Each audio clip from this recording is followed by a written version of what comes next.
Okay, everybody, welcome. I want to thank all my colleagues who are here.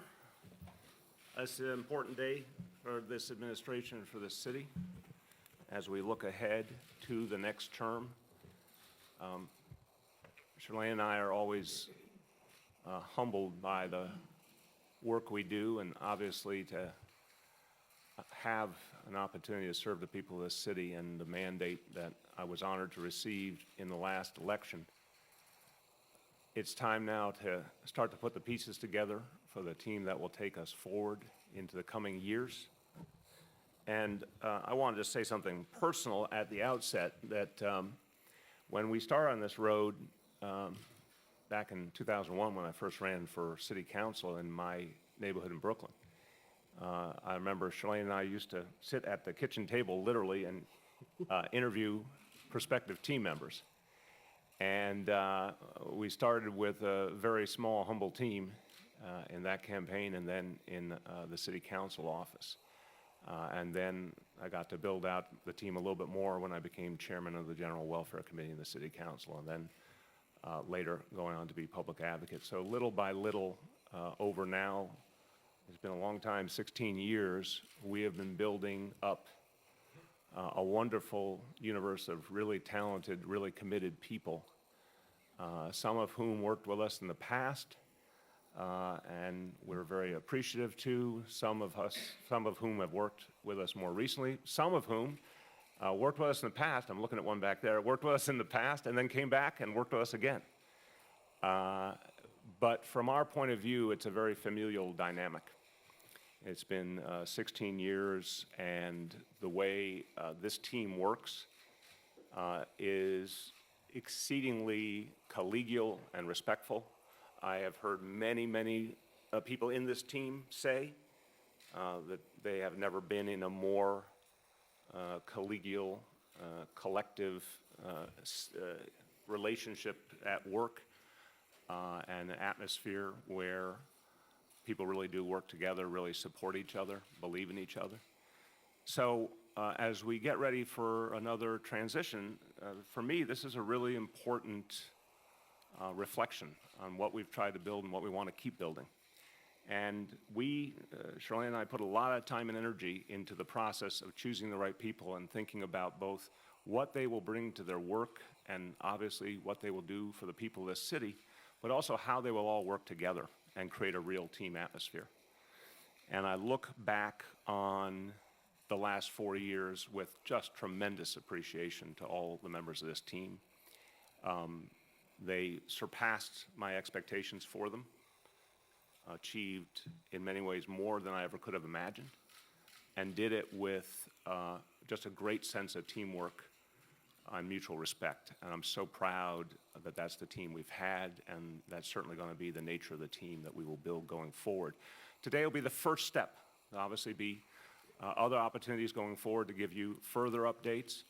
I'll say at the outset, I'm sure there'll be questions, but I'll say it at the outset, when it's time to talk about something in terms of personnel, we'll announce it overtly. If there's no announcement, assume continuity.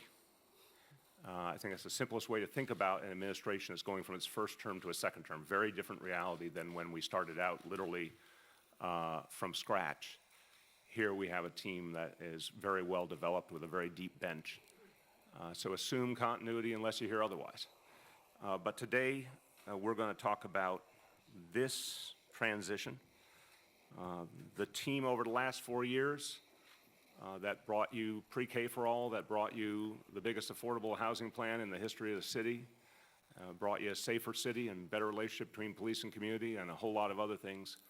You're going to see in the updates we're giving you today a lot of continuity because it's been a winning team. It's been a team that's really achieved a lot. And when I thought about filling roles, I immediately looked within because we had so much talent ready to go. So, again, profound gratitude to everyone. And let me go through a series of updates now. And I'm going to talk about each person a little bit as I do. And then I'm going to turn to Shirley.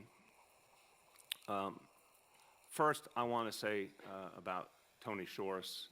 Everyone here obviously knows Tony has made the choice to return to civilian life, and a well-earned choice. 4 years as first deputy mayor of this city is arguably one of the single hardest public service roles in America. And I can say it with authority because I've watched every minute of those 4 years. You look across the achievements of this administration, Tony has been deeply involved in almost every one of them. And I want to thank him. I remember when we first met, we talk often about when we first met at Bar Toto in Brooklyn. And Tony brought in a one-page sheet of what he thought would be the right way to approach the role of first deputy mayor, and we were just starting to talk about it. We had known each other a long time, but actually never worked together directly. And in the vein of Jerry Maguire, the phrase, "You had me at hello," well, you had me at your one-page sheet, because it was so clear, so smart, and that's what's played out ever since. Tony has been, an extraordinary contributor to this team. And we joke here, we sometimes have meetings in this room, and you see the painting of Hamilton back there, and we joke about Tony's longevity in government, since he goes back to,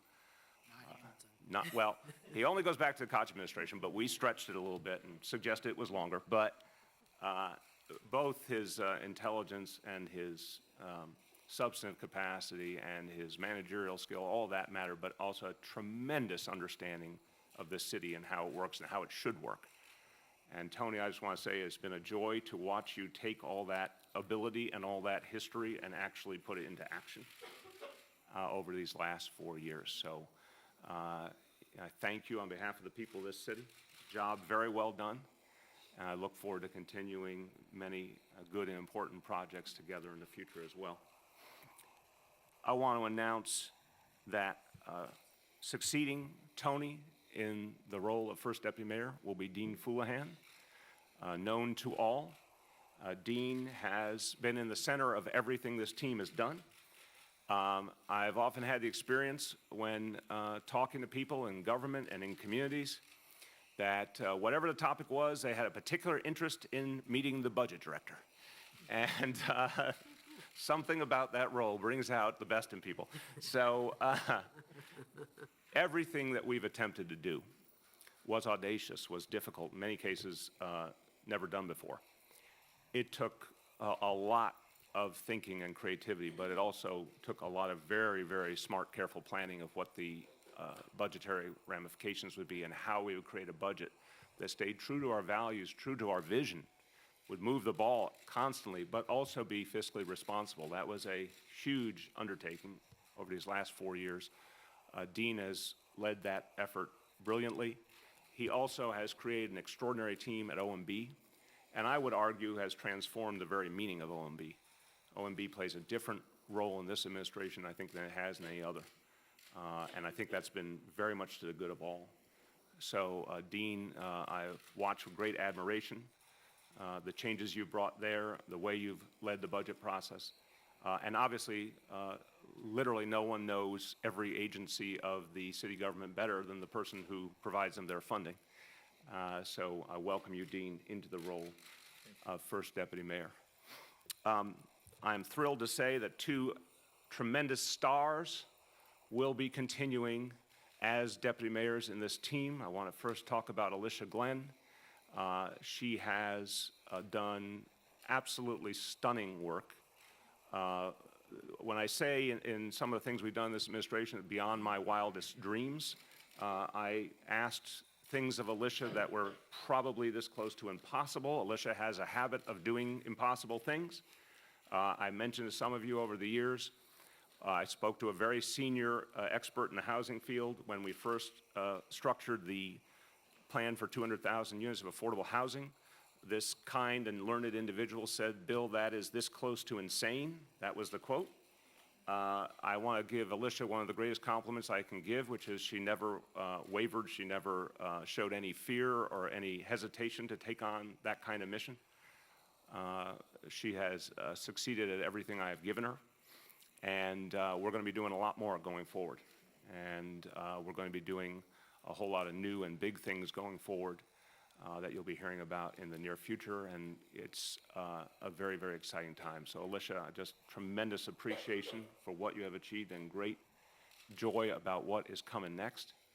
And Herminia Blasio, who came into this role, proud daughter of the Bronx, and unlike the rest of us, didn't get to start at the beginning, so she had to catch up quick. And one of the things I noted about Herminia was a stunning, breathtaking, actually, ability to take on vast amounts of new subject matter and make sense of them and act on them in the kind of speed I've rarely seen in my career working with a lot of great people. Herminia has taken on some of the very thorniest issues in New York City, and she's helped us to make a lot of progress on them, and there's so much more ahead. And I want to thank her. She is also one of the coolest heads, even in the midst of the toughest moments. And I want to thank you for your extraordinary leadership and look forward to many great things ahead as well. I want to announce that Deputy Mayor Richard Bury, you've seen obviously earlier today. I am always trying to see which side I'm looking at. There we are. Deputy Mayor Richard Bury also will be leaving for civilian life. I think this is something that probably is obvious to everyone. My heart was first and foremost with achieving pre-K for all. I turned to Richard in the very beginning. I said, Richard, this is the most uncharted territory you could possibly imagine. I said, we know we have to do this, but no one has the perfect roadmap. It's going to be very, very difficult. And Richard did an amazing job marshaling the forces, bringing together an effort that has changed the lives already of tens of thousands of families and is just getting started. And then because he is Richard Bury, he actually said he had some ideas of going even farther. And after a series of conversations, that led to the creation of the 3K initiative, which is even more audacious. I've been very open about that fact. Pre-K was really, really tough. 3K is going to be a lot harder, but is going to be even higher impact. And Richard will be forever remembered as the person who started that initiative on its path, and so many other things you've done on after school, on helping to build Thrive NYC with Shirlane, and so many other efforts. It's been outstanding. I want to thank you for just literally taking ideas that I thought were amongst the very most important that this administration needed to work on and bringing them to life, and doing it somehow with good humor and good nature, despite the many, many moments where we saw tremendous challenges. Extraordinary effort on your part and a great team you put together. I want to thank you for that, Richard, and wish you the very best. And again, look forward to working together on a lot of other things going forward. I want to announce, as part of additional changes we'll make, we are going to be creating a new deputy mayor role. So first I'll say at the outset, the role held by Richard, we are going to choose a successor to that role going forward. That person has not been named, has not been identified. Richard's going to be staying on for a while we go through that search process. But we will be creating a new deputy mayor role as well, a fifth deputy mayor role, new role of deputy mayor for operations. And that role will be filled by Laura Anglin. Laura has done outstanding work over the last year as a member of Tony's team, taking on some of the most complex challenges the administration faced, and her specific mission was to work across a number of agencies and create, in many cases, brand new policies and approaches that didn't exist, and often having to do it in a very, very fast timeline. She did that exceptionally well. Has a rich history in government previously, including having served as the state budget director. And I am really pleased that Laura joined this team. And I will say, Laura, I didn't know you the day you joined the team. I didn't know you except for in the interview process, but I am so proud of what you've achieved, so impressed, and I have never seen you anything but cool under fire and creative and resourceful. And you have a certain love for making operations work, which will be well placed in this role. Also, we're checking all our historical facts, but I think it's important to note that Laura would be certainly in anything like recent memory the first female deputy mayor for operations for this city. Next, someone who you've probably heard of before, Emma Wolf. I'm appointing Emma as my chief of staff. Emma has, I could not tell you everything I feel and believe in about Emma Wolf unless I kept you here all day, so I'll say it very simply. For Charlene and I, Emma's been our partner since 2009 in everything.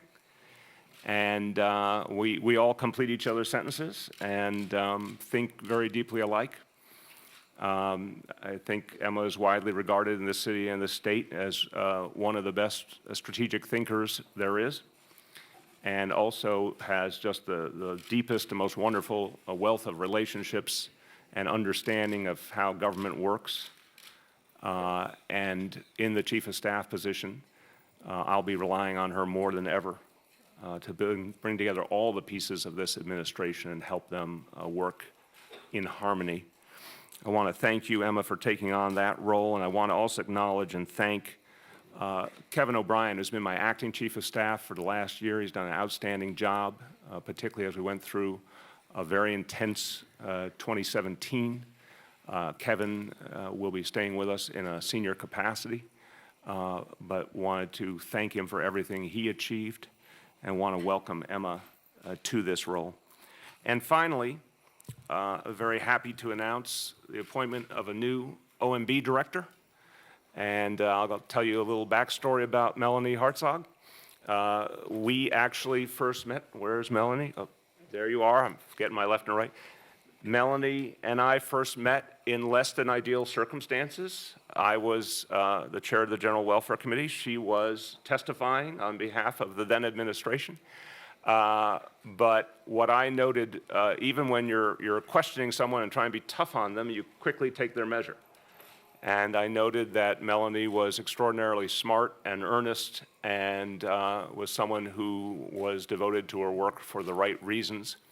And even when I disagreed on something, I couldn't help but feel that she was making very important points. And so we started to get to know each other and work together on several things back then. She came into OMB a couple of years ago as one of the deputy directors and has been involved in some of the most complicated and important subject matter that OMB has handled. She, in everything that I've done together, I've seen resourcefulness, creativity, extraordinary calm and focus, but also a ton of heart. And I want to just make clear how important it is. You know, the historical notion of an OMB director is sort of green eye shade, say no to everything, humanity be damned, if I could be so cold. No offense to your trade guys. But Dean obviously showed a very different approach. And Melanie is also from that modern and progressive school of what a OMB director should be. Someone who's actually thinking from the grassroots up, thinking about what we do and what it means for human beings. And I always saw that in Melanie's work, a keen analytical mind, but a lot of heart too. So Melanie, I want to welcome you and congratulate you as you become the OMB director. I want to say, as also an important acknowledgement of change, and change we've needed for a long time. It's 2017. I'll be very clear. There are few positions more important than budget director, because that's the person who gives out the money. And Melanie will be the first African-American budget director in the history of this city. So I commend you for joining us in this new role. With that, I'm sorry I've droned on a little bit, but it's a very important moment and a very emotional moment for all of us in the team, and one I'm very, very proud of. Before you hear from a few of my colleagues, I would now like to turn it over to Charlene and say it's kind of interesting when you start the morning talking about major personnel decisions and end the day talking about major personnel decisions and talk about them all through the day. We compare notes constantly, and we do interviews together and everything to try and make sense of what's an incredibly complicated jigsaw puzzle. But it is really great to have a conscience in that process. And there's 1,000 reasons I am appreciative for Charlene, but one of them is the way that we have built this wonderful team together. With that, I turn to our First Lady. Thank you, Bill. We've had quite a life together. And yes, we have come a long way since those days when we sat around the kitchen table together. Good morning, everyone. I'm happy to be here today, first to honor the contributions of two dedicated public servants, Deputy Mayors Anthony Shuris and Richard Bury. And Bill and I are truly proud to consider Tony a long-time family friend. I had the opportunity to work with his wife back in the Dinkins administration, and we attended each other's weddings, and our families will always be connected, and I thank you. We really owe you a lot of gratitude for all of the work that you've done, Tony. Tony is also one of the most gifted civic leaders New York City has ever known, bringing expert knowledge to so many of the issues that matter most to New Yorkers, from education to transportation to housing, and a steady hand to guide progressive change. Rich has been an especially close partner of mine throughout the first term, and I attribute much of the success of Pre-K for All, the Children's Cabinet, and implementation of our mental health plan, Thrive NYC, to his incredible leadership. Getting people to work together across silos requires persistence as well as artistry. And Rich has demonstrated the astounding ability to take plans on paper and orchestrate collaboration in a way that will benefit City Hall and all of New York City's communities for decades to come. This administration acted quickly and ambitiously to make historic achievements, and I cannot imagine us getting so much done in such a short time without Tony and Rich's leadership. We will miss them dearly. But whatever they do next, I know they will use their singular talents to improve the lives of New Yorkers across the 5 boroughs. That's what every leader in the de Blasio administration does every single day, and our new senior leadership team will carry that commitment to service forward. Now, from the very beginning, Dean Fullahan has been a trusted and integral member of the team, serving even beyond his responsibilities as an exceptional advisor. The appointments of Emma Wolf, Laura Englund, and Melanie Hartzog reflect another commitment we've made from the very beginning, a commitment to gender equity, both throughout the city and within the administration. And I could not be prouder to help welcome 3 accomplished women into the highest levels of city government service. When Bill and I interviewed them, I noted that they each possess qualities that I always look for in leaders: a commitment to public service informed by their life experience, the desire to give back, and dedication to a mission bigger than themselves. It means a great deal to me to support them, to set an example for other governments and industries, and to have them as partners going forward.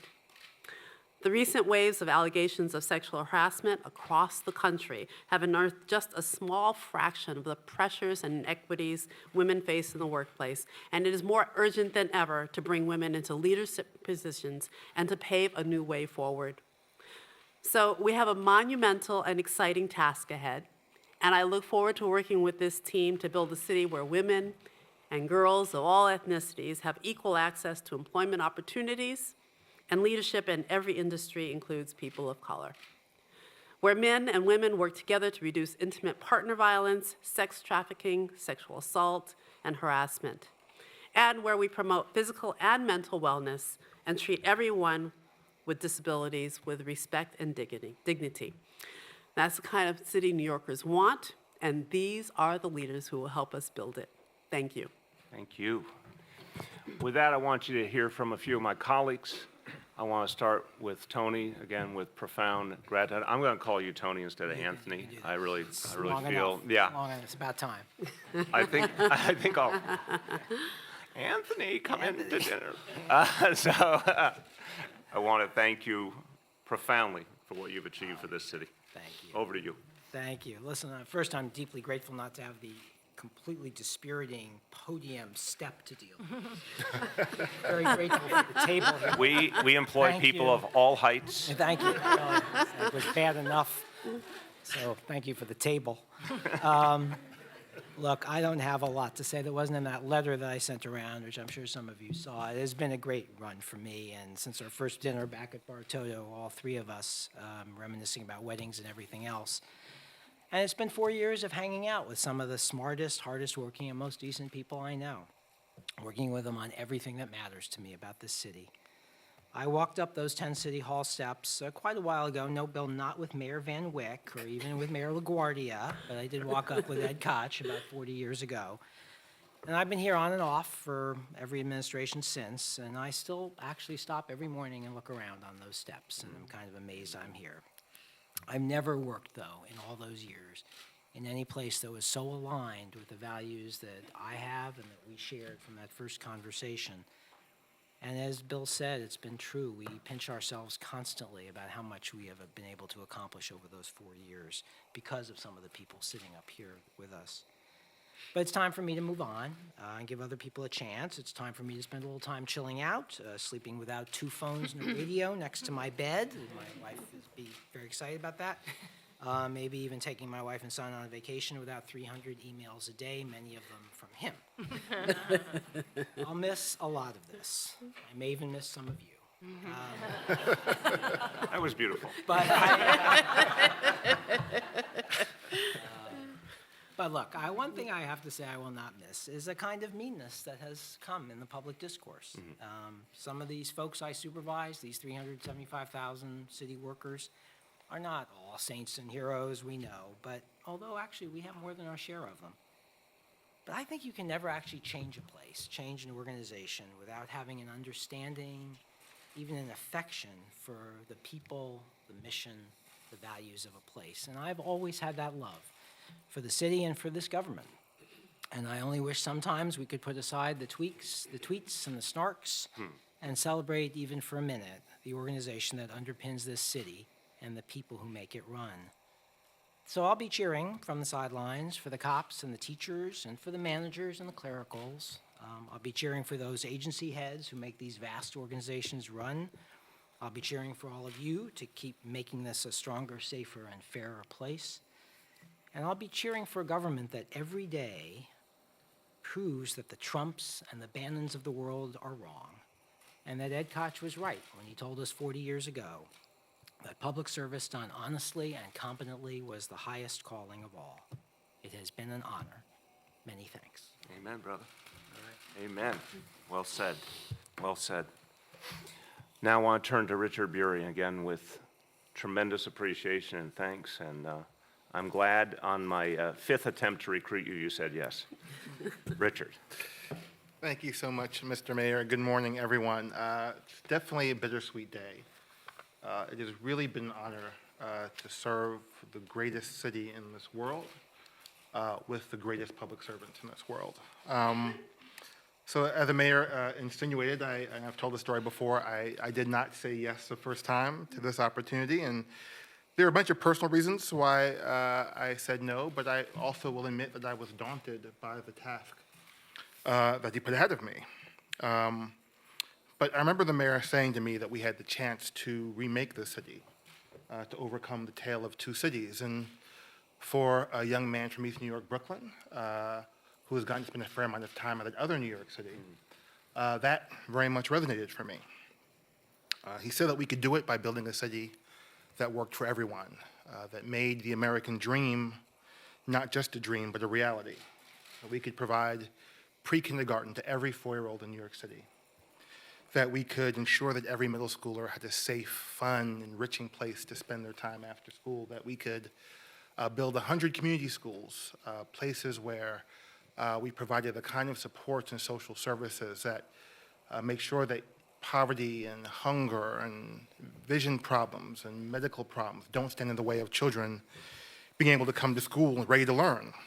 And that we had an unprecedented opportunity to make sure that kids from places like East New York would have the same opportunities as kids from places like the Upper East Side.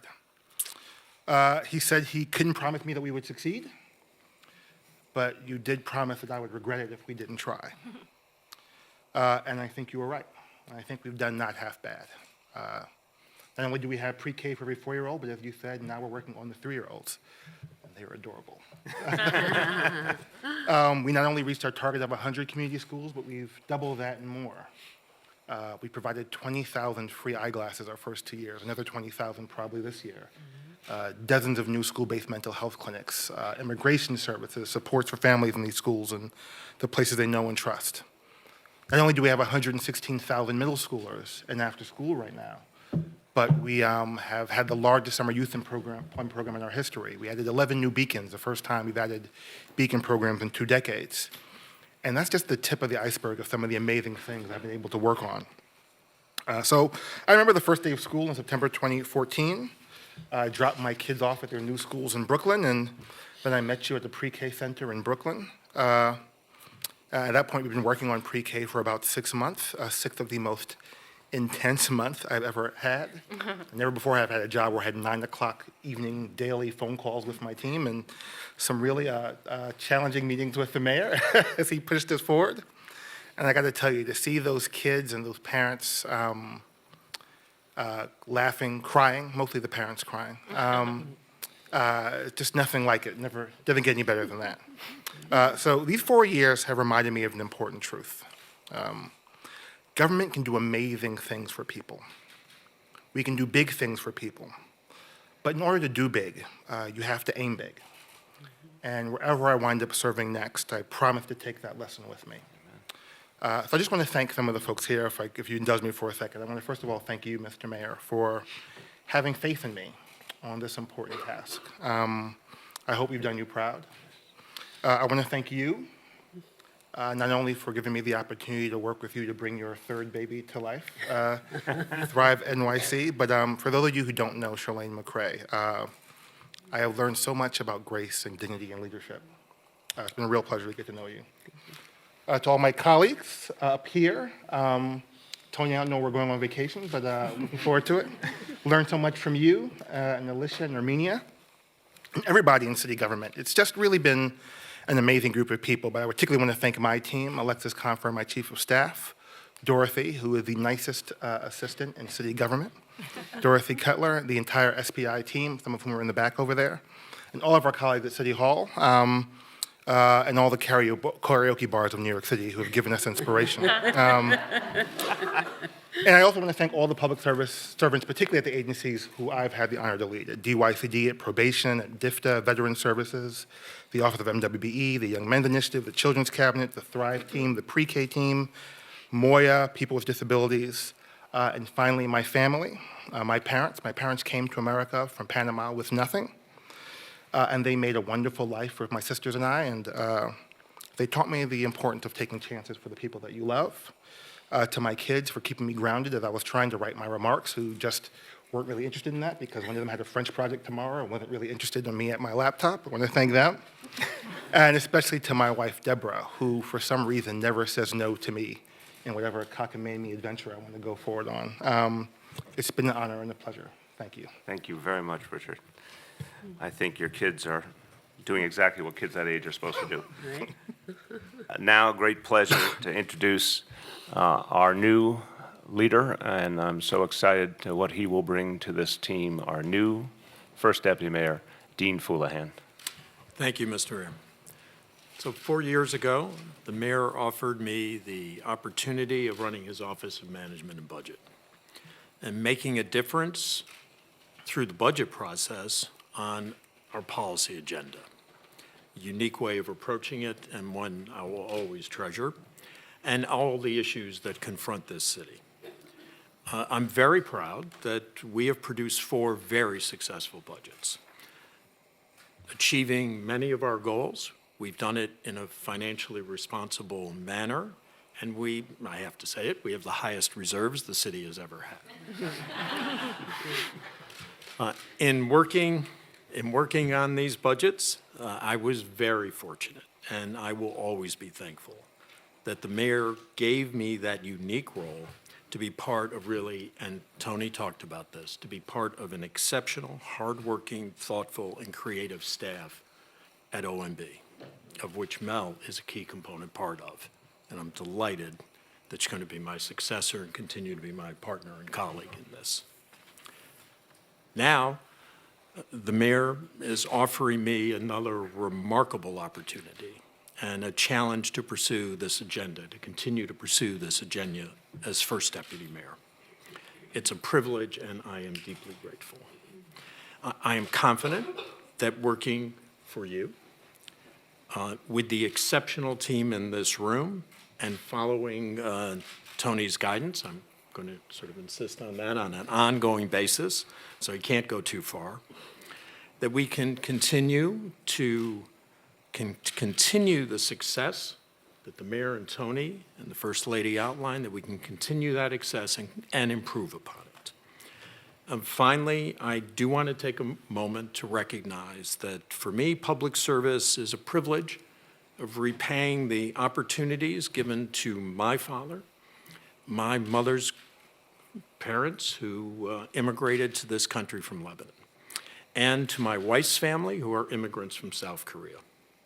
And then to obviously thank my wife and daughters for really their unwavering support and amazing amount of patience. With that, I look really forward to this, and thank you very much. You're very, very welcome. Now, my pleasure to introduce to all of you our new Deputy Mayor for Operations, Laura Anglin.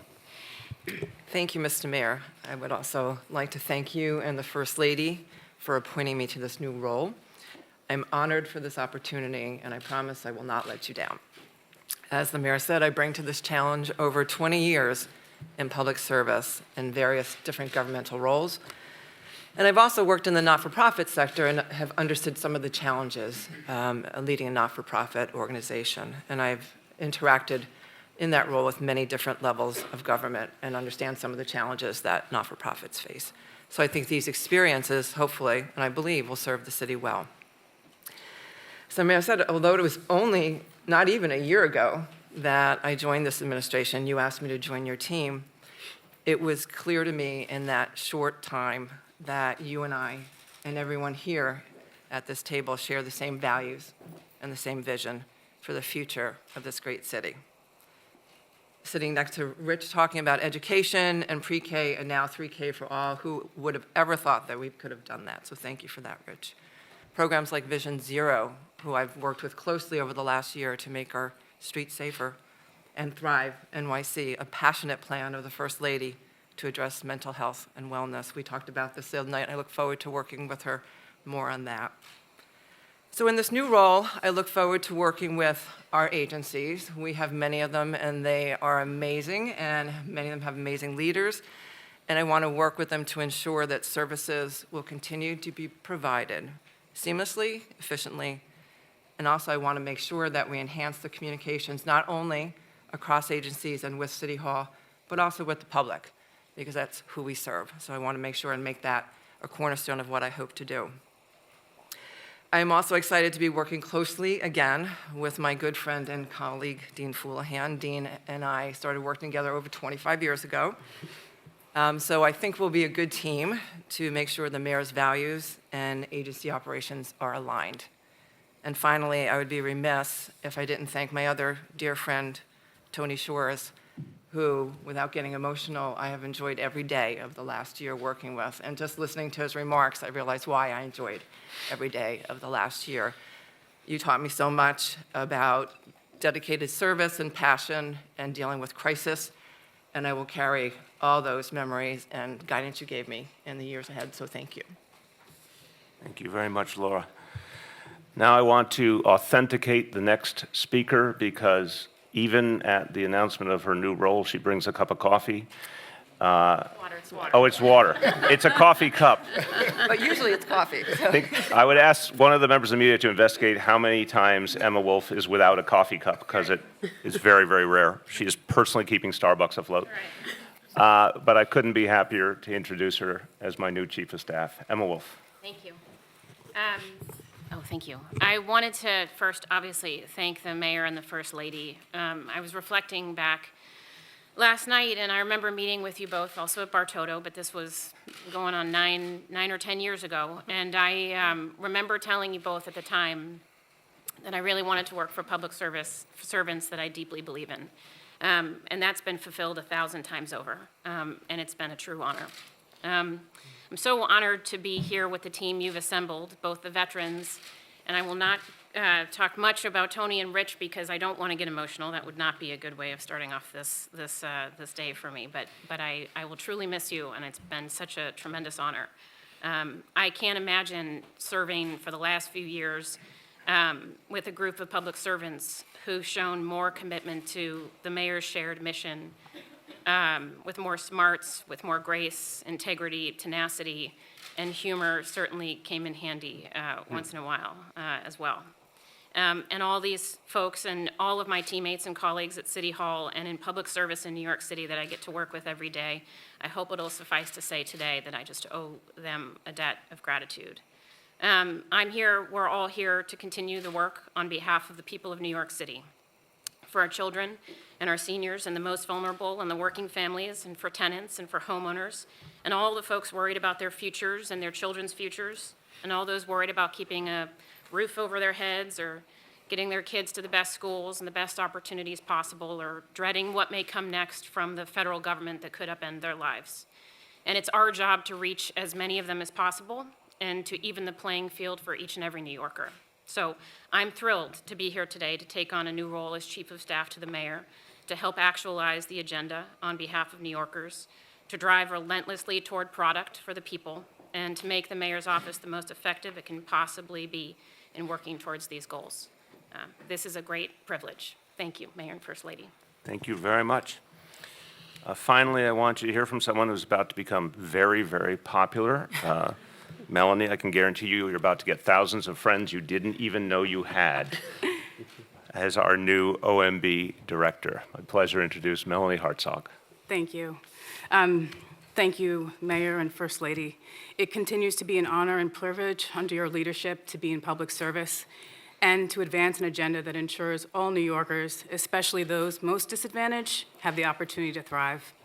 I feel especially thankful to play this role given my own background. My mother and her family came to this country from Guyana seeking better opportunities. My father moved from South Carolina to Brooklyn with the hopes of a better future. Poverty was a constant struggle for my family. Homelessness, unemployment, and hunger are struggles that I'm all too familiar with. I'm proud to embody my parents' hopes and dreams that their children would have a better future and commit to helping others achieve the same. Over the past 4 years, this administration has produced 4 budgets, as Dean reminds us, that are a clear expression of the mayor's commitment to making the city more affordable, equitable, and safer. From pre-K for all and after school for all middle schoolers, to 2,000 more police officers on the street, and the largest affordable housing program in the city's history. All of this has been done in record time and in a fiscally responsible manner. I believe that our budgets reflect the values of all New Yorkers. As we embark on this next term, I'm excited to continue our work, making New York City the place that my parents, myself, and millions of residents rely on us to be a place of equal opportunity. And as Budget Director, to continue to remind everyone that we must have a balanced budget. Well, you're no fun after all. All right, first we're going to take questions about today's announcements, and then we'll go to off-topic. Dave. With the exception of being everybody that you're talking about today, your team, it's comprised of women. Was that just the best person for the job happens to be a woman, or did you specifically want a woman in these positions because of the time, because of their unique perspective, and it was by design, or it just so happened? Thank you for the question. Clearly, these were the best people for the job. There's no question about that. And in every case, people who I got to know through their work, none of this is theoretical. I got to see them do extraordinary things, and I knew each of them was right for the job. But as Charlene said, it is part of a bigger commitment we believe in. From the beginning of the administration, more than 50% of the senior leadership roles have been held by women. That's something we fundamentally believe in. That's a goal we will continue to hold, and we want to build on it. And we believe in an administration that looks like New York City. So in the end, every decision has to come down to, is the person individually, talent-wise, experience-wise, are they the right fit for the job? But we're always looking to build upon the diversity we achieved in the first administration. I think we've done something important here today. Grace. I just want to add that so often a woman is the best person for the job but is not considered. And this administration is very committed to making sure that that does not happen, that we are looking at the widest possible pool of people, whether it's people of color or women, people who are disabled, to make sure that we're getting the best possible person, but everyone is considered. Amen. Grace? Another trend among these appointments announced today is that there are promotions from within Correct. the administration. Can you talk about why you've taken that approach at the top level of your administration, and if you also did any sort of outside searches to fill any of these positions, and if you think it's important in a second term to bring in people who've not been part of this administration to take on high-profile jobs? Great question, but I'd say this, look, it's sort of a fundamental management question, how you approach these things. I am a huge believer in promoting from within. I love to promote people who have done the work and know the organization and know the players. I think that's what works. I also think it's a really important message to everyone on the team. Keep working hard, keep doing great things, and you have an opportunity to rise up in this team. I think that's a really important little analogy. When I came in, one of the things that I saw in different parts of New York City government history was sort of the time, I think it was particularly true in the previous administration, was sort of the idea of going outside was put on a pedestal unto itself. I think sometimes there's a great person outside, and if they're the best person, you go get them. But I think the notion of saying, look how gloriful it would be to go outside in and of itself is really not that respectful to the extraordinary efforts of the people who are already inside. So we want a team culture that says to everyone, not only your contributions matter, but as you keep achieving more, you can grow more. And as I got to know each of these people, as I started to think about it, no, I didn't really feel any need to look elsewhere. I reserve that right for certain roles, but it's not my impulse, and certainly what I didn't have to do here. Do you expect to continue filling, and should more vacancies come up in So, the coming weeks and months? Do you again, expect filling them internally? The first thing I'll say, I just want to make sure the ground rules are tight here, assume continuity in all existing roles, and when we have something to tell you, we will tell you as soon as it's baked. But yeah, I would say the first question in my mind is always going to be, is there someone internal that fits the bill?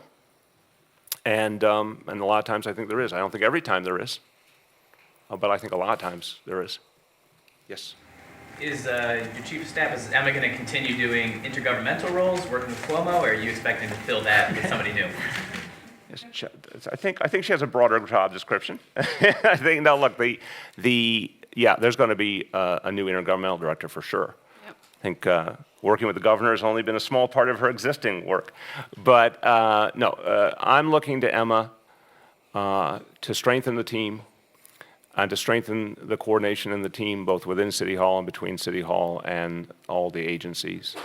Again, on a product level, I could not be more proud of this team. I think we've hit really amazing metric goals consistently.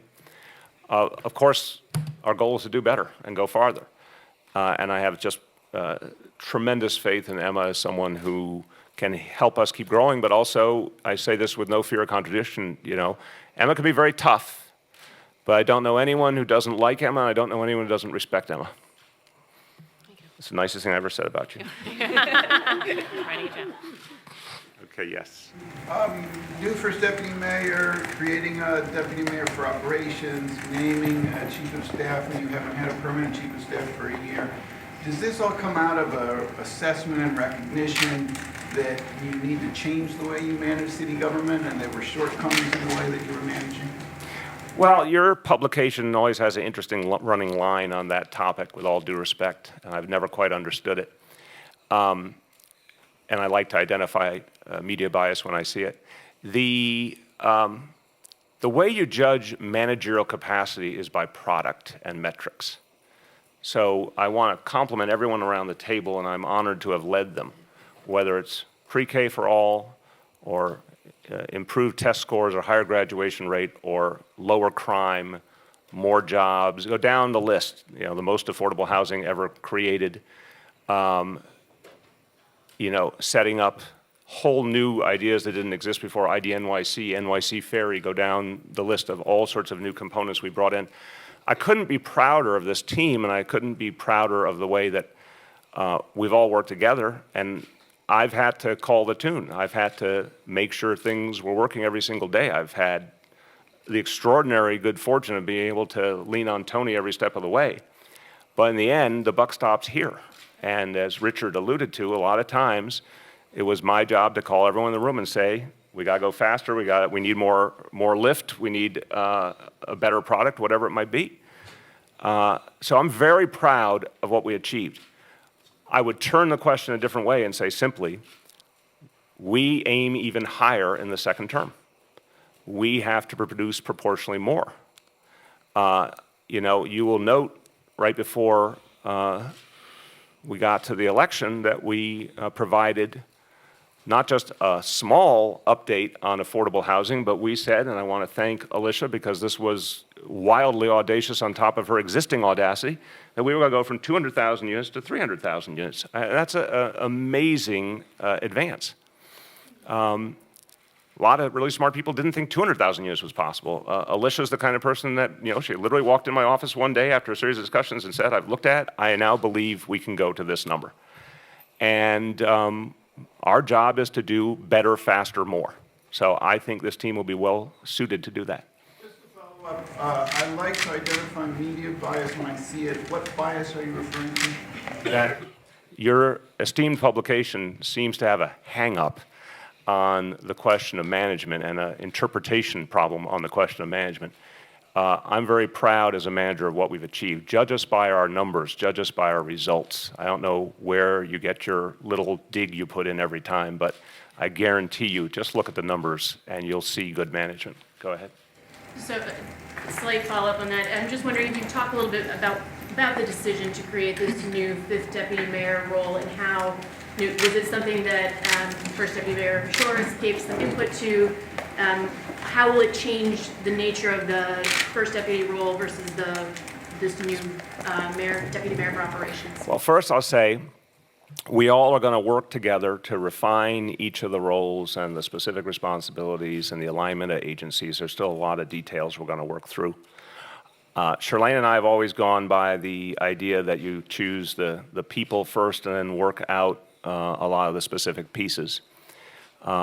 We've all been talking for a long time. I mean, it's a running conversation. Tony and I, for 4 years, have been talking about, you know, what we think is ideal, what we think is good but needs to be better, things we want to do differently, and it's an evolving conversation with all my colleagues. And, you know, I came to the conclusion, you know, there's no magic number of deputy mayors. And I just preface with this. It's another conversation. Remember, Tony and I had in the beginning, and there's this running set of theories about how many deputy mayors you should have. I think Koch was the high water mark with the 7 in the beginning. Yeah, which he did. The original 7 did not work. I think we can all say history judged, bad idea. But, you know, we grappled with, over the years, did we have the magic number, or do we have to do something a little bit different?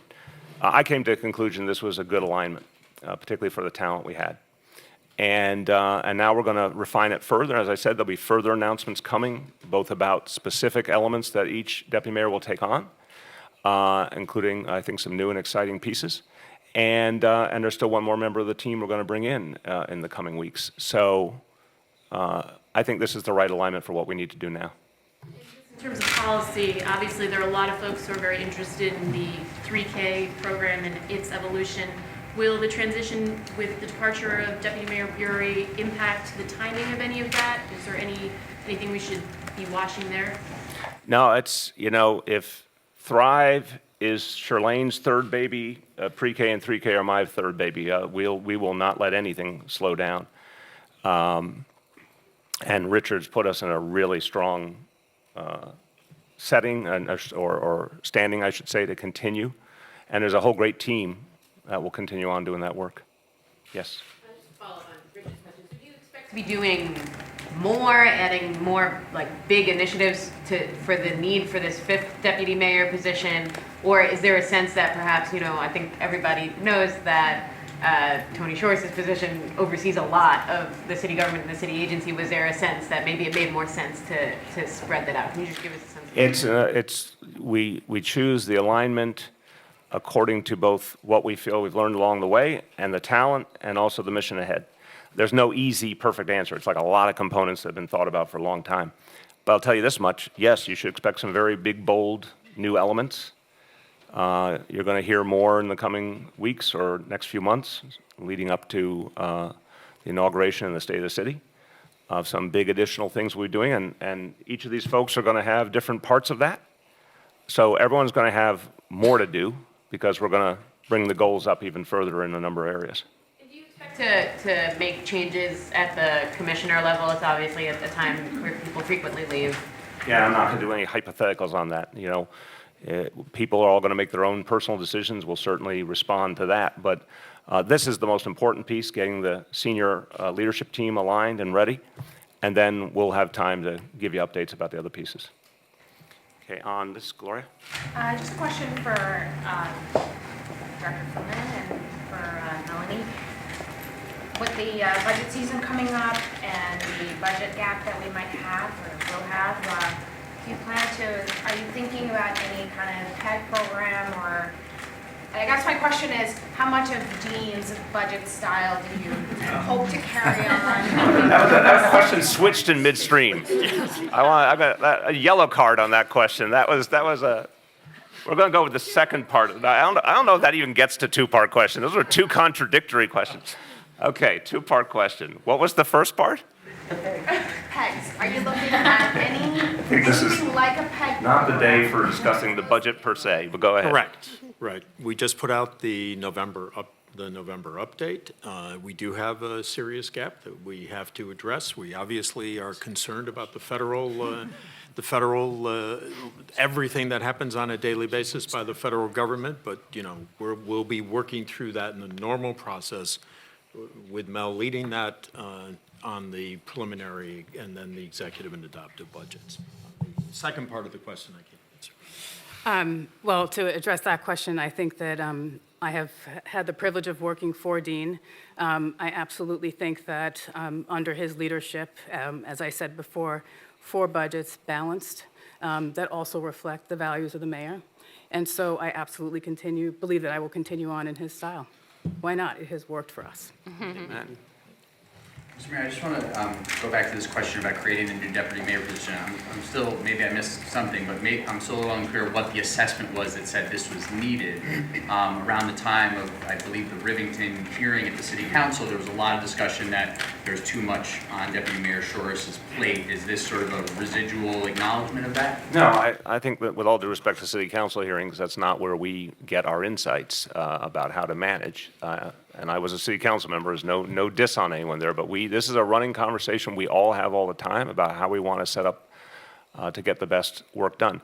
I go back to the numbers. Guys, I challenge all of you, go look at 4 years of just plain old numbers.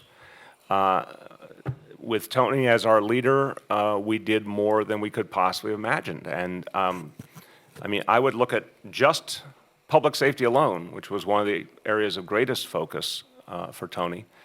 I don't think anyone, I don't think even Bill Bratton or Jimmy O'Neill expected us to get as far as we did. And that came from a lot of decisions here and obviously tremendous leadership at One Police Plaza and tremendous work by the men and women of the NYPD and community partners.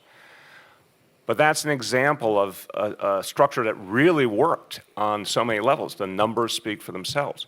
But again, we want to go farther. We want to find ways to be even more audacious. So it's about this group of people now and how we want to work with this group of people. Is there any sort of discussion or acknowledgement here about you being more politically active, especially next year, and out of town more? That means there's more of a management structure that needs to be in place? No. The fact is, again, I've tried to make it clear to you guys. I'm not sure it's always been heard, but I try not to be a micromanager. I think that per se is a bad thing. I think it is very good to be able to reach into anything that needs more attention, more work, more discipline, higher goals. And I do that all the time with this team. And that's the only way it works. I mean, these are great, great leaders, but nothing replaces mayoral leadership. So we got a lot of big, bold stuff we want to do. I'm going to be all over it. I think it's a great team I have a ton of trust in, but, you know, I gotta have my hands on a lot of the details to make things really work. Yes? One has the First Lady. What was your sort of, the qualities that you were looking for in these candidates, and were there areas of disagreement with the mayor where you had to make your sort of views known? And then I have a question for the Deputy Mayor Glenn. Well, the qualities that I look for are very similar to the qualities the mayor looks for. I'm always looking at the background to see if it's a narrative, a story that is consistent and informs the way they do the work. I'm looking for someone who puts the mission ahead of my personal gain, dedication to a vision. All of these are characteristics I look for. It's you know, everyone's different, so the questions are different, and because the positions are different, I'm also looking at their work history and how that is consistent with what they're looking for in terms of their future. Mayor and I don't disagree a lot about people. We have the same values, and so that we tend to agree, but I do often see different things than he does, so two brains are better than one. Yeah, I would say it's, for us, we learned a long time ago about each other personally, but it's also true as we do this work professionally. We find consensus organically. I wish I had a better way to say it, but we do. You know, if I come out of an interview uneasy, I'm going to bounce it off of Shirlane. If she comes out uneasy, she's going to bounce it off of me, or sometimes she'll just look a certain way at me and I'll know what she's communicating about wanting to probe something in a candidate or having a concern. It's pretty extraordinary level of consensus, but it's also because it's a constant conversation. I wish I could. I really don't want to invite you to our home at 6 in the morning or 11 at night. Sorry, but it literally is an all day long conversation about this stuff, and that's part of what I think creates that unity. I wanted to ask the Deputy Mayor Glenn. So, in the city's response to the NYCHA-led investigations, the mayor talked to the press and said that the inspections were sort of up, you know, were all being done normally. This is in March of 2016. Can I interrupt you? I'm sorry. Can I put that into the off topic? Yeah. Oh, we're not going anywhere. We got all day. But no, I want to just stay on this, and we'll honor that in off topic. Let me see if there's anything else about these announcements here before we move over to off topic. Going once, yes. I think this sort of ties into this on topic because she's staying on. The comment by Richie Torres on availability of Alicia Glenn, if she can comment on, I mean, he said, and he sort of made a sort of a vague reference to developers being able to reach her more than, you know, a city council member to an audience of, you know, African Americans, as though it's different in some way. I want to start, and if there's anyone in New York City who can defend herself, it's Alicia Glenn. But I want to start. I think very highly of Councilman Torres, but that's a cheap shot. It's, you know, I have personally seen how much work Alicia does every day with elected officials and community leaders on how concerned and responsive she is. You know, just want to remind people her first job was as a legal aid lawyer, legal services lawyer, my bad. Same idea. I think both in terms of what motivates her philosophically, but also in terms of her orientation to the grassroots, it's a big part of who she is. So she does talk to developers, and I've actually walked by her office during some of those conversations, particularly on speakerphone, and she is as tough as it gets, and they rarely feel that they are getting it easy. She really, really drives an incredibly hard bargain for this city, and she takes no prisoners. So I don't know where he's getting that from, but over to you. I'm not even familiar with the comment, so I'm not sure what the question is. I'm not sure what Councilman Torres has to say, but I think it's certainly clear that I spend a huge amount of time meeting with all kinds of stakeholders involved in housing and development issues, and have always had a policy, as my staff will tell you, that everybody gets at least one meeting and everybody gets called back. And that's what we are, you know, paid to do, and I meet with everybody whenever they want to. So I don't know particularly what Councilman was referring to. All right, I'm still on the announcement, then we'll switch to off topic. Go ahead. Do you have any concerns as you do a lot of internal promotion about, too much ideological alignment and not enough, I'm concerned about too much ideological alignment. Could you get right on that, please, and fix that? I'd like an ideological, unaligned organization. No, I think, again, this is one of these urban legend things I don't understand. If you don't have an ideologically aligned group of people, you can't achieve the same results. I mean, look at the numbers, look at the results. They're stunning, and it's because it's a team. It's like the Iceland soccer team, It's like, why were they even competitive? Because they were a team. This is greater than the sum of its parts, no question to me, because people believe in the same things. Now, that doesn't mean people are uncritical. I mean, we are always asking ourselves, are there unintended consequences? Is there something we're not seeing? If we hear a critique that we think rings true, we bring that into our discussions.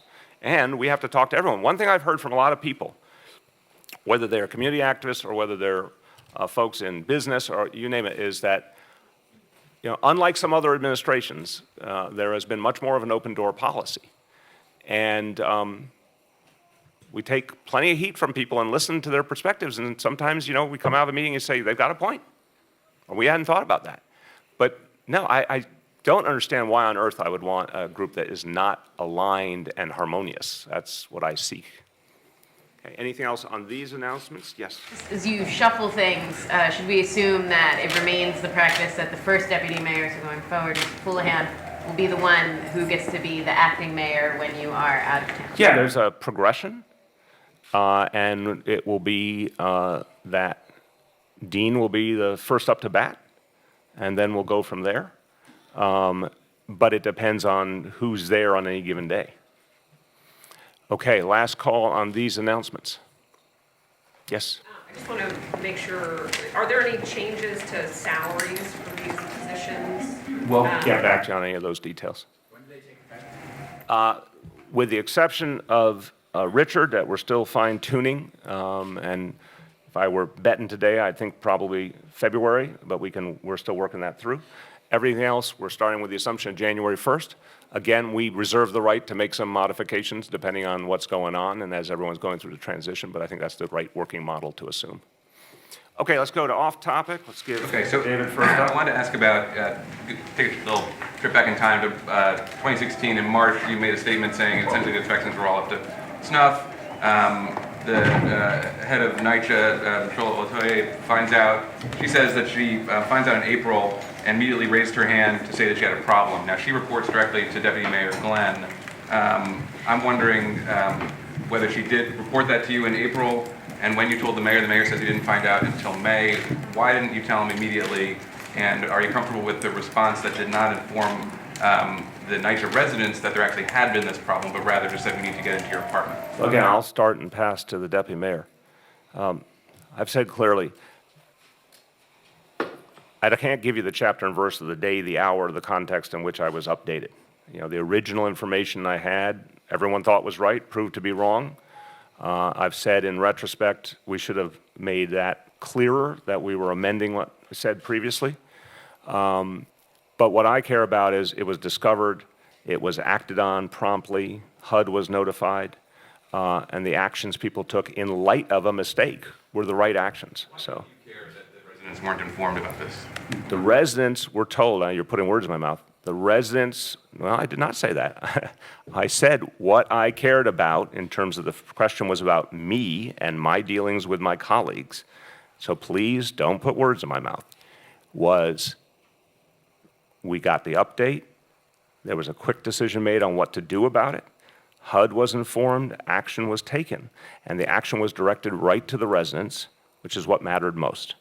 I'm very satisfied that was the right thing to do, acknowledging the original mistake, which I'm not happy about, no one's happy about. I have also said, I wish I had said publicly more clearly that what I had understood previously was wrong.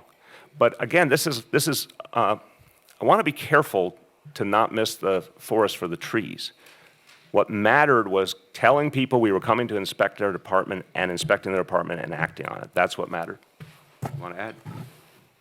I mean, I think you've addressed all of David's questions. I'm not sure if there was a follow-up. Maybe you have a better recollection, or, I mean, obviously there's documentation about this. Sure. I mean, I think your timeline is generally accurate. In April of 2016, the chair informed me that they had discovered the problem, and then we immediately began to put together a corrective action plan, which first and foremost was putting together a schedule for making sure that all of the units that needed to be inspected were inspected and appropriately abated. And then sometime thereafter, I don't have the exact dates, I raised it with the mayor, and I believe that was around the time that you then made those public comments. So I think that's the correct timeline. Yes. Mayor, this Sunday is going to be the third anniversary of the Staten Island grand jury not bringing back any indictments in the Eric Garner case. Commissioner Bratton had said that he'd been asked by the Eastern District to hold off on doing anything as far as discipline goes, but with all this passage of time and the change of administrations, does there come a point where you have a conversation with Commissioner O'Neill about we've waited too long, it's time to start the internal disciplinary process? It's a very fair question. I've been confused by why it has taken so long for the Justice Department, honestly. I think none of us expected a change of administration, but even with that, I don't quite understand what's taking so long. The conundrum here is we have a pending request from the Justice Department. We want to obviously respect that.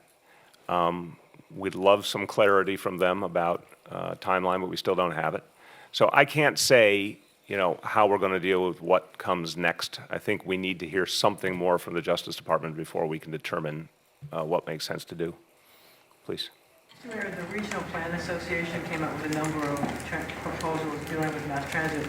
Two in particular I'd like to get your reaction to. Number one. And I have not, just to say up front, Marcia, I haven't seen the report, so you're the first time, you'll be the first person telling me about it. Well, they're pretty straightforward ideas. Number one, they suggest closing down the subways on weekday nights so that repairs could be done, but the system could be kept in a good state of maintenance. I wonder how you feel about that as a proposal. And the second proposal. On the first one, let me hit you with the first one. I'm a New Yorker. 24-hour subway service is part of our birthright. You know, you can't take that. This is not Washington, D.C., with all due respect to Washington, D.C. You cannot shut down the subway at night. It is a 24-hour city.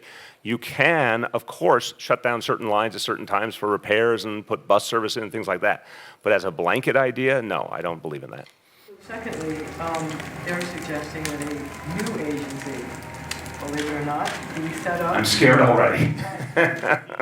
Be afraid, be very afraid. A new state agency be set up with the specific task of rebuilding the subways for the 21st century.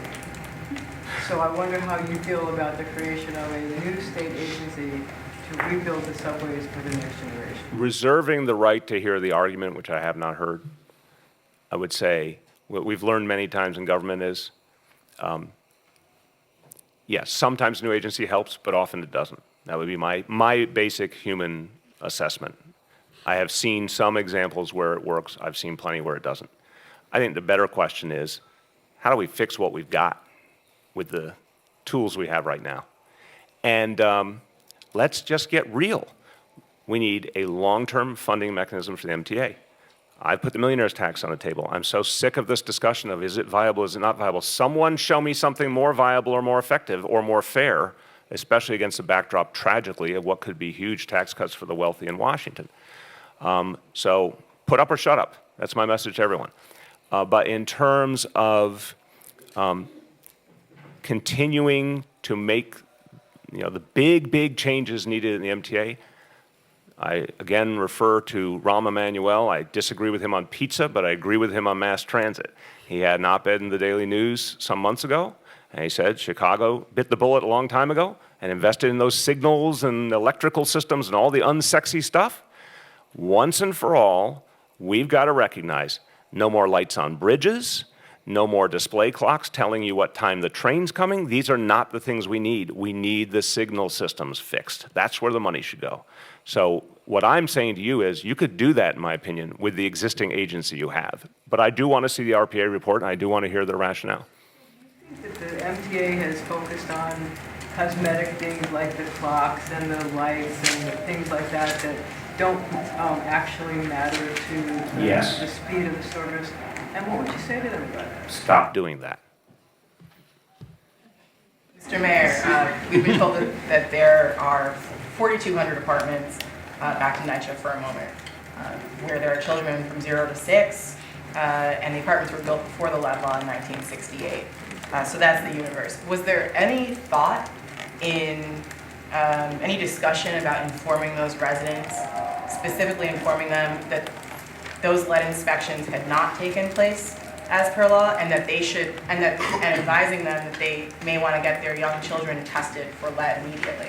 I think it's a very fair question, and I'll start, and Deputy Mayor Blasio may want to join in on this. We start with the health reality. And I fully appreciate all the concerns that have been raised and all the questions that are being asked, but I do want to say, I'm trying to give you a perspective. We start with the health reality. The health reality is, thank God, the challenge of lead poisoning has been steadily declining in this city because of a lot of hard work and a lot of work a lot of people did over years. And we know for a fact the vast, vast majority of kids are screened organically. So I think that knowledge inherently affected our view of things. The thing to do was to get in there and inspect and find out there's a problem and remediate the problem. But as you've heard, what really it came down to was, thank God, very, very, very few kids were affected in any way, and all of those kids are okay. So I think it's very different than if you had a situation where you had an ongoing, pervasive, continuous health problem. This has been the opposite. It has been minimized so deeply over time that we knew that a lot of other realities, a lot of other methodologies were catching these kids if there was anything that needed to be addressed. So I think that's an important backdrop to keep into mind. Again, I'm the first to say, in retrospect, I wish I had communicated more. I've learned a good lesson here, to think more deeply about, have we said everything we need to say? But I'm very satisfied that the things that had to be done were done. Do you want to add, Armenia, or not? Feel free, either one. We were conferring because we wanted to have Armenia discuss really with the way that the lead, the notification to parents who actually had children who tested lead positive. And again, Armenia, do you want to? Sure. I mean, I would confirm that, lead has gone down significantly over the city. Over the course of the years of the city, whenever there's a positive lead test, parents are informed. Anywhere. Anywhere. Right, not just NYCHA, anywhere. Right, anywhere. Sorry, so just follow up on that. My understanding, and if I'm wrong, forgive me here, but my understanding is that in order for NYCHA or the city to become aware of a child with elevated blood lead levels, that child has to be tested. So without testing all of those children, how can we be sure that there are no other children who are affected? I mean, it is true that children have to be tested, I think, between 0 and 2, but after that, it's not all children that are tested every year. It's only if the medical provider deems it necessary. So why not just suggest that the children living in that distinct universe of 4,200 apartments be tested? So there are many homes, not just in NYCHA, that have lead, which is why, and children under 2 are the most at risk, which is why that there is the emphasis. Those are the children that most at risk, not just by behavior, but how they absorb lead. So that's the emphasis of testing, requiring the testing of children under 1 and 2 years old. The apartments that were inspected, and I'll let Deputy Mayor Glenn add anything, departments that were inspected and were found to have lead, that process of being, those residents would be informed that their apartments were being remediated for lead. Apartments that were tested and weren't found to have lead may not have been notified that they needed to test their children. There was no lead found in those apartments, lead hazards. You want to add? Or? Well, I mean, there's a lot of different interplay here, so I know it can sound quite confusing. When we inspected the 4,200 apartments that are subject to Local Law 1, any indication that there was any peeling paint in any of those units were immediately remediated. That is different than actually conducting a full test in the apartment for whether or not there is any lead. So I do want to be very clear about that. The protocol with respect to what local law 1 requires when you see peeling paint in those units is to immediately remediate. All of those kids in all of those apartments, that protocol was followed. We do not believe that any of those children also had been tested positive for lead. But everybody who lived in those apartments knew that we were going in there, inspecting and remediating. I guess one of the two children who did test positive for elevated lead levels spoke to his attorney yesterday. That child was only tested for lead because he went in for a regular wellness visit, not because the city informed those parents that they should get their child checked. So, I mean, my question is, why not simply inform those 4,200 residents that they may want to get their children tested for lead? I'm not familiar with the question. Let me start with this. I think, one, we're going to be providing additional information as we go through this whole process because we're still learning as we go along. Two, we're going to do more public information every step along the way. Three, we continually find, thank God, very little impact from any of this, and that's the most important thing.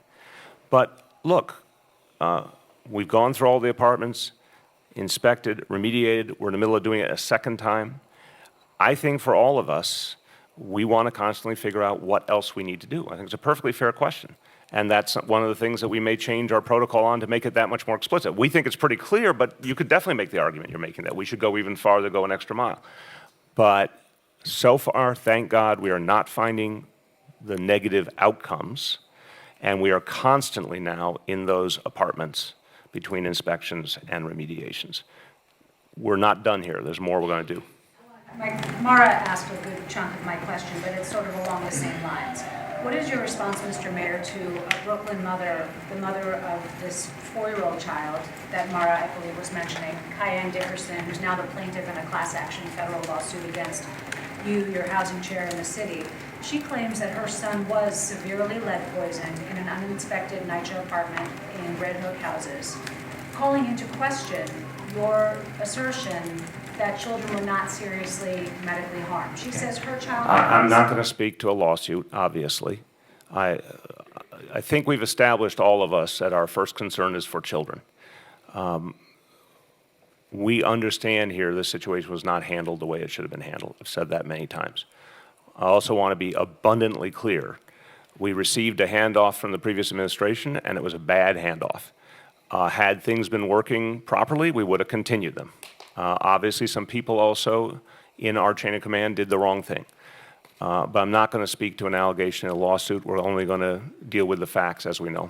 The question is, how can you know when you make the assertion that, thank God, very few children were harmed? I know it because of Department of Health information, which is our gold standard. But again, once you say the word lawsuit, I'm not going to get into any of the specifics on purpose. Zach Carter would hear, he would remind me of that fact. I will say everything you're hearing that we assert is from the Department of Health, and the Department of Health is the gold standard in public health in this country. Go ahead. Mr. Mayor, on the ferries, what's your understanding of the cause of the holes discovered in the ferries on Sunday and Monday? There were 2 separate batches. And do you still believe the first 3 of those ferries that are now out of service were sidelined? We were told to relocate their keel coolers, as your administration had previously said. Okay. Is that still your understanding? I'm not getting, I'll turn to Alicia, who's more conversant in some of the specifics of ferry maintenance and ferry design. I will say this. We have had now, over the course of this year, an obvious and vivid success with NYC Ferry in terms of how quickly it was set up, how well it's been run, the amount of ridership far beyond expectations. We got more work to do to make it better, for sure. We know there's been some problems with some individual boats. We have some specific issues that we've made very clear to Hornblower, the contractor, that we're unhappy about and we expect to see better. But writ large, this system obviously has been working very well. As to the specifics, Alicia, you know better than me. Yeah, and we can get you, again, just to make sure everybody knows which boats we're talking about, but there are 6 boats that have been identified that do have some issues on the keel, not serious ones, and they're currently in Nyack. They've been pulled out of the water, and they're being repaired, and all of those boats are under warranty, and so the cost of those repairs will be borne by the manufacturer. And so, again, there's no life-safe health issues here at all, and we've been taking very strong proactive measures to go out and make sure that the Coast Guard is inspecting additional boats so that we can make sure and the public understands there's no issues with the boats right now. But there are 6 boats that are currently having some minor repairs in Nyack, and they're out of service right now. In those cases, leaks? I'm not an expert on this topic. I know that there are some small erosion and some under the keel and some issues with some of the electric systems that are now being repaired. I don't know if leaks and holes is the right word, but they're being addressed timely, and those boats will be put back in service after the Coast Guard re-inspects, and they're given a certificate to sail. Yes. Mr. Mayor, this is a question actually for you and the First Lady. In light of what happened with Matt Lauer being fired, then today Russell Simmons is now stepping away from his many companies. You have Pelosi and Ryan now calling for Congressman Conyers to immediately resign. I would like to get your reaction to all of these developments and also speak to the issue of what it is that you do in local government to prevent this type of activity from happening. Because at this point, it appears to the public that we could have an epidemic here. It's HR. You take it. Okay. I will start and join in. The first is a zero-tolerance approach, not just to the extraordinarily important issue of sexual harassment, but to any discrimination, anything that's inappropriate in the workplace. I mean, not only is there a lot of training, there's a real reporting culture around here. It's about values. We would be deeply troubled. I would be, Charlene would be, everyone would be if anyone engaged in activity, and we would be very swift in dealing with it. So I have to say it's a moment in history where a lot of pain is coming out, and a lot of truth is coming out, and this is probably something our nation needed, because all this harassment, all this discrimination, all this oppression of women was covered up for a long, long time. And it's unacceptable. And those who are proven to have engaged in this activity should pay huge penalties.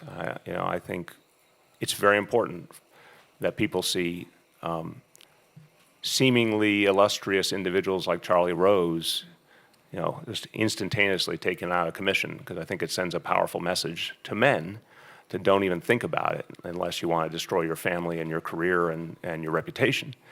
I wish people didn't have to be made an example of for others to get the point, but let's be honest about humanity. So probably this is something that was decades overdue. Well, that is certainly true. We do have to set a tone of zero tolerance for that type of behavior, and I think it also points to the importance of having a workplace where there are, women. A 50-50 world is what we aspire to. Women in positions of leadership, when you have everyone at the table working together, this type of behavior is not as common. It just isn't. And that's what we aspire to. Real quickly, do you think that Congressman Conyers should retire immediately? I have a broad standard. I want to admit not having seen all the details of many of these cases, but I have a very broad standard. Once an allegation is confirmed of harassment, a specific allegation is admitted to and confirmed with someone who is playing a public role, and there's something they did while in public office, to me, it's not even close. I can't speak to each case. I don't know all the details. But I think if someone has done that, they need to admit it and they need to get out of office. Yes.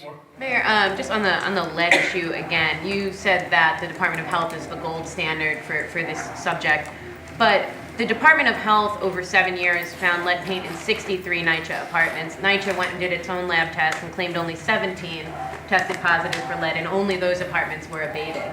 So Department of Health is the gold standard, why not use their lead test? I can't speak to that individual situation. So I can begin to speak to that. The Department of Health goes in with a certain technology. That technology basically is an XRF.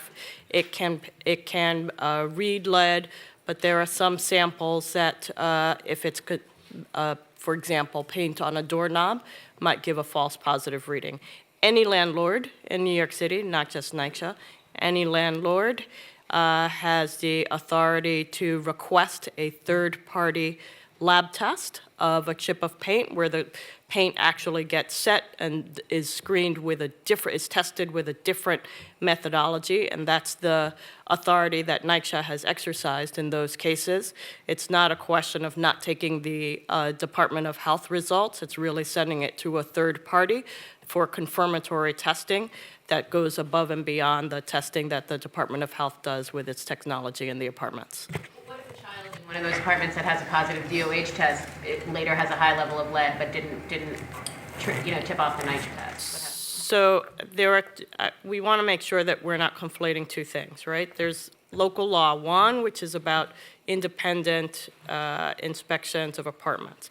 The Department of Health, which is following those inspections. There are inspections triggered by an elevated blood lead level in a child. Those are the inspections that the Department of Health is doing. So the Department of Health already knows that that child has an elevated blood lead level, is doing all of the case management that's appropriate for that child, regardless of whether the source was lead paint or candy or pottery. The care of the child remains the same. Mr. Mayor, there's a handful of city council speaker candidates who are talking about term limits and changing that. They're wrong. Tell me more. Thank you for drawing me out. The people have spoken. Twice? Is it more than twice? At least twice. The people have spoken. 3 times. Thank you, Marcia. I'm updating my statement. The people have spoken 3 times. It couldn't be clearer. People believe in term limits. I believe in term limits. I've seen the positive effect of term limits. It has really led to more responsive government and I think a higher caliber of people coming into government. And if it ain't broke, don't fix it. So, no, people have to be really clear. Their bosses have spoken. People in the city will not tolerate. Look, the richest guy in the city used the most ridiculous power tools and wealth and influence to overturn the people's will once, and that got rejected immediately in the next referendum. And people like me who opposed Mayor Bloomberg apparently are in positions of authority now. I think it's really clear how deeply the public feels this. So I would just say to the speaker candidates, I understand it's an appealing thing to say to your immediate electorate in the speaker election, but you've got a more important electorate to think about, and that's the people. Do you think that there's a case for it to be made when it comes to legislatures for them to serve longer? I think every place is different. I have always felt people say, what about Congress, what about state legislature? I can't speak to those. I haven't served in those. I've served. I have a particular perspective. Tony, having been here since the beginning of the Republic, can help me on this. How many live for this. How many mayors were previously city council members? You can work on that. You can say, well, let's see, in 1853. Yeah. So I have the perspective of having served in both branches. For New York City today, this is the right idea. I've seen the positive effect. I personally believe anyone who wants to be mayor for more than 2 terms is not in their right mind. This is the most intense conceivable job in the world. If you do it for more than 8 years, you're not even able to spell your name right at the end of it. So just 8 and out. It's good enough for the President of the United States. It's good enough for the mayor of New York City. So I think here it works. I don't have a philosophical view about the other levels. I only talk about where it works or how it works here. Fire for anyone who could become speaker? No, because I understand everyone is pandering. So I presume they will all be equal opportunity panderers, and it will nullify. It's like when there's a penalty on each team in a football game, the penalties are nullified, they're simultaneous, they're nullified. It's like that. I don't think it has larger bearing. I think if they were thinking beyond January 3rd, they would be better served to realize their constituents don't want this. I'll do a few more. Go I ahead. just wanted to follow up on that. When you were in the city council in 2005, you did support. Wow, this is an original question. Well, I'm just saying, you said. Gotten it 4 million times. Go ahead. So you're saying you had a change of heart, and back then you did. I support said very clearly then, and there's tons of documentation, I was running for speaker. I thought at the time what I was saying made sense. Obviously, I was responding to the flock I was trying to lead. But then when I saw the issue play out the way it did in '08, I thought it was obscene. And I obviously helped to lead the opposition to Mayor Bloomberg. And I've been very, very clear. I think that was the defining moment on this issue. And I ain't going back. 2 terms for everyone, period, done, over the fence, gone. Yes, Will? I have a question for Emma. You became involved in the negotiations around Harendra Singh and Water's Edge. I want to ask you, whose decision was it? We covered all that, Willie. I'll just interrupt. I'm sorry. Willie, you can ask it 100 times. We're not going over ancient history. Was it to involve you in those? Okay, thank you for your question. And why was it appropriate? I'm going to give one more over in the back. Okay. Thank you, Willie. We've covered it previously. We've covered it previously. Thank you. Mayor, how many companies responded to the request for proposal for ferries back in 2015, and why did the administration pick a company from, not from New York City that had no previous ferry experience? They had plenty of experience. That's respectfully, your facts are wrong. I was really impressed by the thoroughness of the process. At the end of the process, the professionals brought me their recommendation, and I confirmed it. Alicia certainly can add to this, but I'll start by saying, if you will, the politic thing to do would not have been to choose the company from out of town. But when you looked at their proposal, you looked at their history, their experience, it was the best proposal. The other proposal was good. I've said very openly, that was a good proposal, a credible proposal, but the one that we got that won the day was a better proposal, and that's more important than where they're based. And they have created a lot of jobs in the city, and they home ported at the Brooklyn Navy Yard, which was very important to us. So I think it came around last call. What's your position on this Democratic unity plan in the state Senate? And I know that there are a lot of progressives who are very skeptical of it and still planning to. I'm very skeptical of it. Elaborate, Thus proving I'm a progressive. Because this is getting to be a charade. The governor and the IDC have enabled each other from the beginning, and it's been a de facto Republican governing arrangement, and it's got to end. So let's just be real about this. A lot of us in 2014 thought we had a commitment from the governor to create a Democratic state Senate. We saw that commitment broken. It's very convenient for him now, as he apparently is running for president, to be in good graces with the Democratic Party. So now he's going to move heaven and earth to have a Democratic Senate, and he wants to elect Democratic Congress members in these swing districts and not see them redistricted against the interest of Democratic candidates. Well, he's been in office since 2011. He could have done that from the very beginning. So I'll believe it when I see it. But my message to everyone is, if you have a Democrat in your title, you better come home now. Because the people are really angry in their districts. They want Democrats to be Democrats, or if they're not going to be Democrats, call themselves Republicans. Are you supporting challenges to IDC members? Yeah, one second. It's very simple. There will be challenges. Forget me for a minute. There's clearly going to be challenges to IDC members in their districts. That's a given. Everyone knows that. They should come home immediately. That's my simple message. Come home, be Democrats, join the Democrats. I'm a respectful observer, but the bottom line is the die is already cast here. The election of Donald Trump achieved what should have been achieved by the Democratic Party of the state a long time ago. We should have had a Democratic Party in the state. We really don't have a functioning Democratic Party in the state. We haven't for a long time. Let's be honest about that. And this should never have been allowed. The full power of the party and the governor should have been used to stop the IDC from leaving to begin with.